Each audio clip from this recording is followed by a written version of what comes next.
Pagkalagin nyo guys, dito kayo mapupunta. Tapos click nyo lang yung 3 lines sa taas.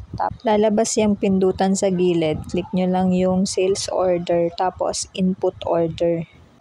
Bali yan guys, dyan kayo pupunta pag distributor kayo ng 1-opti. Yung mga price dyan, distributor's price na rin yan.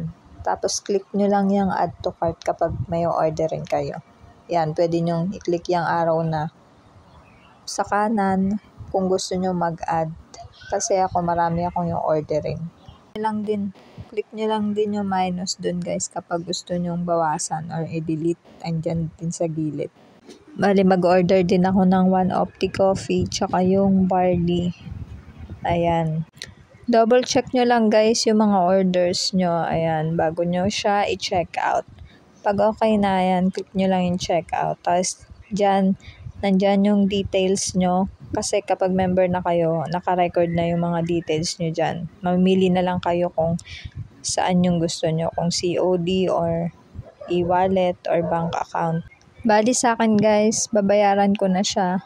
Yan, GCash yung ibabayad ko. Ayan guys, lalabas yung QR code niyan. Kapag GCash, scan nyo lang yan sa GCash para automatic mababayaran na siya kapag na-scan nyo siya.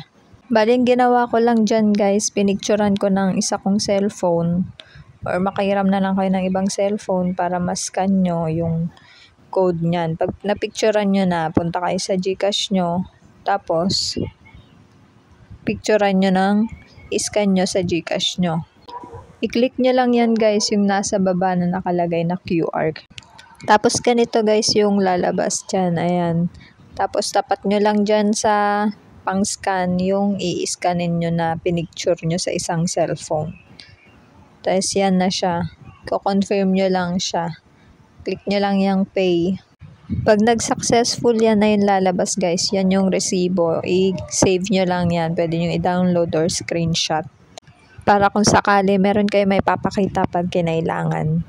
Click nyo lang yung okay, tapos balik kayo dun sa site. Ayan na guys, nakalagay na yung payment successful. Screenshot nyo lang din yan para may proof kayo kung sakasakali. Click nyo lang yung 3 lines sa taas, sales order tsaka view order para makita nyo yung in-order nyo. Tapos yan yung lalabas.